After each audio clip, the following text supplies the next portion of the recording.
Assalamualaikum warahmatullahi wabarakatuh.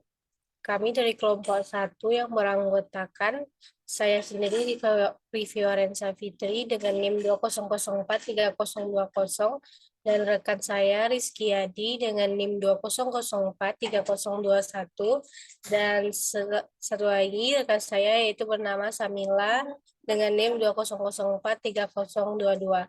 Dalam video kali ini kami akan mempresentasikan tentang analisis common size pada PT Plaza Indonesia Realty Tbk, yang mana pada presentasi kali ini kami ingin berterima kasih kepada Ibu Venika Serwi, SEMSI, selaku dosen pengampu analisis laporan keuangan yang telah memberikan tugas kepada kami. Dan selanjutnya yaitu materi yang akan kami presentasikan yang pertama yaitu profil perusahaan PT Plaza Indonesia Realty Tbk. Dan yang kedua, analisis common size pada laba rugi. Yang ketiga, analisis common size pada laporan posisi keuangan. Dan yang terakhir yaitu analisis common size pada laporan arus kas. Selanjutnya, profil perusahaan yang akan disampaikan oleh rekan saya Samila. Kepada rekan saya Samila dipersilahkan. Baik, terima kasih atas waktunya. PT Plaza Indonesia Realty Tbk bergerak di bisnis perhotelan, sewa pusat perbelanjaan, perkantoran, dan apartemen. Perusahaan ini memiliki Grand Hyatt Jakarta atau hotel, Plaza Indonesia Shopping Center, The Plaza atau perkantoran, Keraton di The Plaza Luxury Collection Hotel, dan Keraton Residence atau apartemen.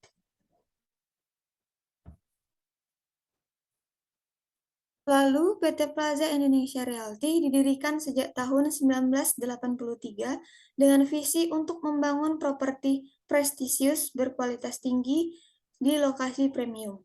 Beroperasi sejak 1990 sampai 1991, perseroan memulai dengan membangun Kompleks Plaza Indonesia yang kini menjadi ikon, yang terdiri dari pusat perbelanjaan, Plaza Indonesia, dan Hotel Grand Hyatt Jakarta. Dan juga telah mengembangkan banyak properti lainnya melalui anak perusahaan seperti PT Sarana Mitra Investama yang secara tidak langsung memiliki saham di PT Plaza Lifestyle Prima yang memiliki dan mengoperasikan FX Sudirman. Lalu kontak untuk PT Plaza yang tertera di layar.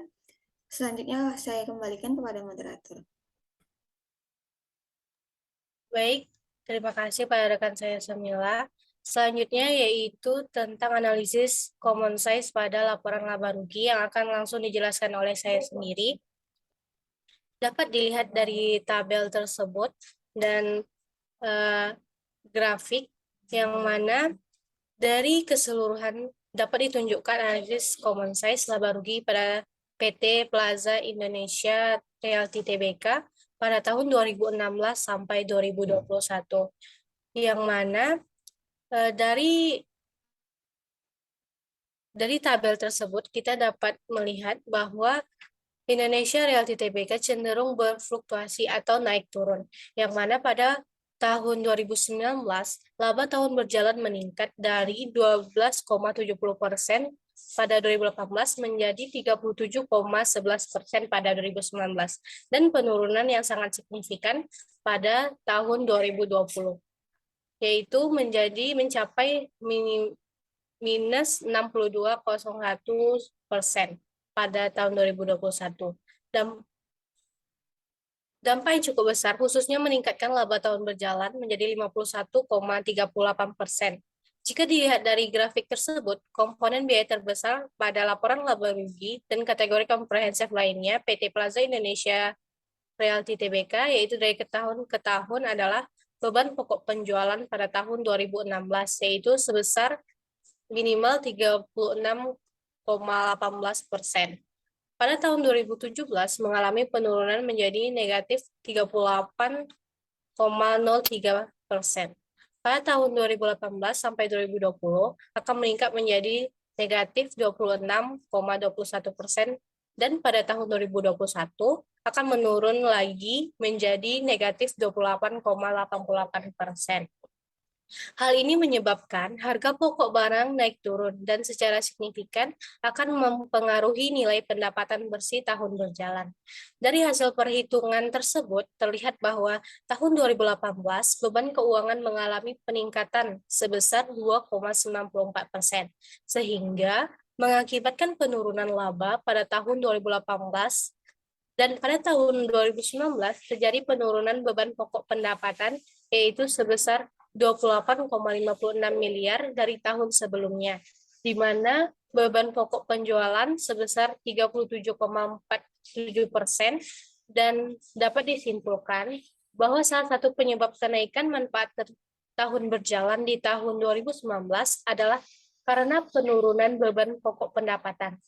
Hal ini juga terlihat dari tahun 2019 yang meningkat cukup signifikan. Komponen biaya keuangan dapat dilihat dari tahun ke tahun mengalami pasang surut atau naik turun, di mana terjadi penurunan signifikan sebesar 1,38% pada tahun 2018 menjadi 7,29% pada tahun 2017. Selanjutnya yaitu resiko dan prospek analisis common size pada laba rugi. Dan laporan laba rugi dan komprehensif lainnya seperti terlihat di layar, yaitu meningkat sebesar 73,79 miliar pada tahun 2020.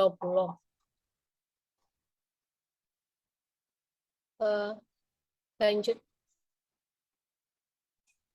Untuk menghitung laba sebelum pajak penghasilan, perusahaan yang telah mengalami tahun tidak teratur atau tidak stabil banyak melakukan kenaikan atau penurunan pada tahun berjalan mencapai negatif 61,40% serta laba tahun berjalan menurun sebesar negatif 62,01%. Dari interpretasi tersebut dapat disimpulkan bahwa risiko akan berpengaruh terhadap kinerja perusahaan di masa yang akan datang atau dampaknya terhadap kinerja kegiatan perusahaan. Dalam hal ini, perusahaan juga tidak ingin berpengaruh negatif terhadap opini investor yang ingin membeli saham atau menambah ekuitas perusahaan pada PT Plaza Indonesia Realty Tbk. Baik, mungkin hanya itu saja yang dapat saya sampaikan. Selanjutnya yaitu analisis common size pada laporan posisi keuangan yang akan disampaikan oleh rekan saya Samila. Kepada Samila, disilahkan. Baik, terima kasih. Dapat dilihat dalam tabel, dalam laporan keuangan PT Plaza Indonesia Realty menggunakan analisis skala umum yang mengalami fluktuasi selama 6 tahun berturut-turut. Struktur aset jangka pendek dari tahun 2016 ke tahun 2018 mengalami peningkatan dari 18,17% menjadi 28%. Namun pada tahun 2019 mengalami penurunan yang cukup signifikan yaitu mencapai 7,62%. Pada komponen aset panjang, bisa kita lihat pada grafik 2016 sampai 2018 turun 72%, namun di tahun berikutnya naik 92,38% dan kembali stabil. Pada komposisi utang jangka pendek 2016 sampai 2019 terjadi perubahan yang fluktuatif. Di sini terlihat bahwa perusahaan berusaha untuk melunasi utang perusahaan. Pada tanggal 31 Desember 2018, bagian liabilitas imbalan kerja jangka pendek adalah sebesar 10,32 miliar yang merupakan bagian dari liabilitas pesangon yang dibayarkan pada tahun 2019. Hal ini disajikan di bawah ini dalam bentuk akrual dalam laporan keuangan konsolidasian yang dihasilkan dan diungkapkan sebagai bagian dari kompensasi karyawan. Pada komposisi utang jangka panjang tahun 2019, terlihat peningkatan yang signifikan dibandingkan dengan tahun sebelumnya sebesar 19,7% yang disebabkan adanya peningkatan pinjaman bank dan obligasi jangka panjang, namun mengalami penurunan pada tahun berikutnya. Pada komponen ekuitas yang fluktuatif, setiap tahunnya terjadi penurunan terus-menerus dari 2016 sampai 2018. Namun dapat dilihat pada tahun 2019 kembali meningkat dengan sangat signifikan, yaitu menjadi 92,25%. Hal ini dikarenakan perseroan menjual saham Trisuri pada bulan Juni 2019 sebesar 1.915,63 miliar. Selisih lebih antara harga jual dan harga perolehan sebesar 314,48 miliar dicatat dalam akun tambahan modal di store. Peningkatan pada tahun 2020 ini disebabkan karena pada bulan Juni 2019, PII membeli kembali 1,7 miliar saham perseroan atau setara dengan 48,37% dari saham yang ditempatkan, termasuk 1,2 miliar saham atau setara dengan 34,34% saham yang ditempatkan, dan saham treasury dengan sejumlah 497.953.730 juta saham setara dengan 14,03 dari saham yang ditempatkan. Pada bulan April 2020, para pemegang saham pada rapat umum pemegang saham tahunan memutuskan untuk meningkatkan laba ditahan yang ditetapkan sebesar 142 miliar sehingga laba ditahan yang ditetapkan pada 284 miliar per 31 Desember 2020.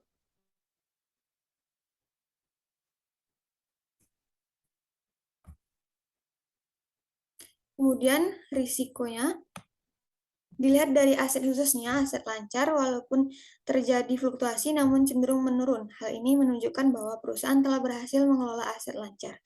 Apalagi proporsi aset terbesar masih merupakan aset jangka panjang. Demikian pula komposisi utang yang fluktuatif, menunjukkan bahwa perusahaan masih beroperasi dan mampu membayar kewajibannya.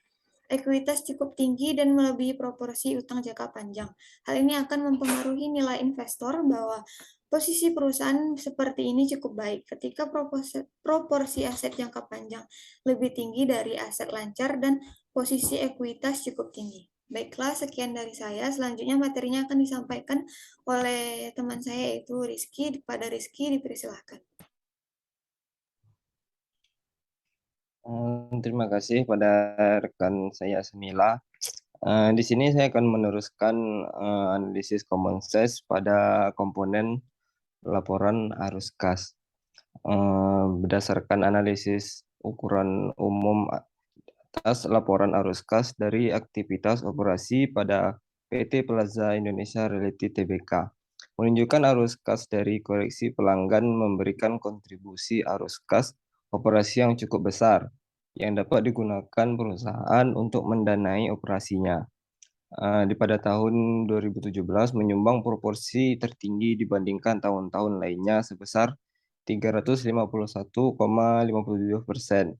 Dan pada tahun 2020 kami menemukan bahwa proporsi pendapatan pelanggan terendah adalah minus 1.811,98%.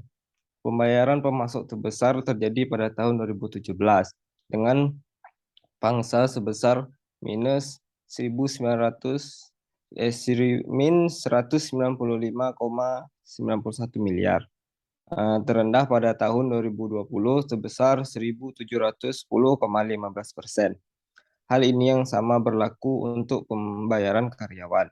Berdasarkan hal tersebut, dapat diketahui bahwa dia hasil dari aktivitas operasi pada tahun 2016 merupakan yang terbesar dengan 144,35%. Sedangkan rasio kas yang dihasilkan dari aktivitas operasi terhadap arus kas dari aktivitas operasi terbesar lebih rendah pada tahun 2020 sebesar minus 4,17%. Selain itu, untuk analisis arus kas investasi, di mana komponen arus kas investasi memberikan kontribusi yang besar adalah arus kas bersih dari likuidasi entitas, asosiasi, dan unit bisnis di tahun 2019. Peningkatan arus kas yang diperoleh dari aktivitas investasi terutama berasal dari likuiditas entitas anak, konsolidasi unit usaha, dan unit sebesar 1.545,77 miliar, dan penjualan piutang lain-lain sebesar 201,34 dalam aktivitas investasi. Nilai total aktivitas investasi yang diharapkan adalah negatif.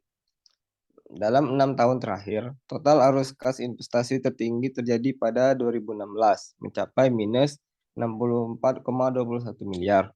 Terendah pada tahun 2019 yaitu 237,49%.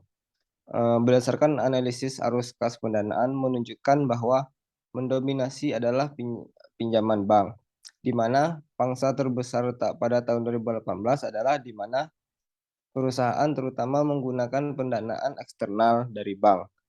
Barang untuk digunakan perusahaan untuk melunasi hutang. Persentase pinjaman bank berdasarkan pinjaman. Persentase pinjaman bank pembayaran pinjaman. Selain itu, pembayaran dividen kepada pemegang saham pada tahun 2017 juga mendominasi, yaitu 265,24% dari total kas bersih dari aktivitas keuangan tahun ini. Kemudian risikonya, dengan meningkatkan nilai penjualan juga meningkatkan nilai pendapatan dari kegiatan usaha. Ini harus konsisten, tentu saja, karena dapat diasumsikan bahwa perusahaan penjualan menghasilkan lebih banyak uang secara kredit. Namun, hal itu belum tentu benar, karena perusahaan telah menaikkan harga sewa dari 3,3% menjadi 5,5%. Selanjutnya, perusahaan pada tahun 2021 sebenarnya cukup baik dalam menghasilkan nilai pendapatan dari operasinya. Sementara yang kita ketahui tahun 2021 akan menjadi tahun yang cukup sulit bagi perusahaan. Untuk kegiatan investasi, perusahaan belum cukup matang untuk merencanakan strategi investasi.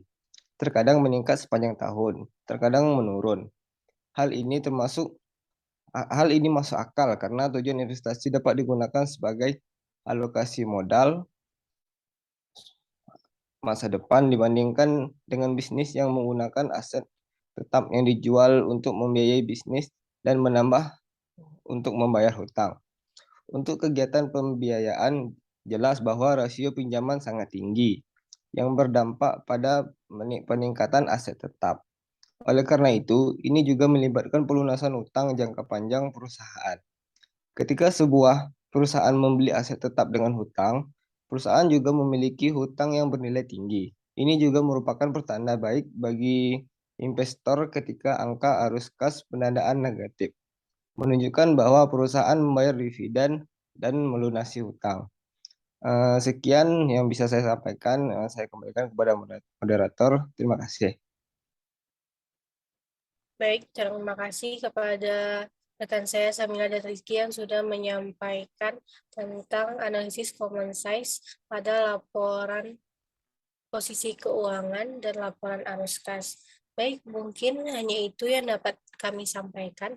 Apabila ada kesalahan, kami mohon maaf.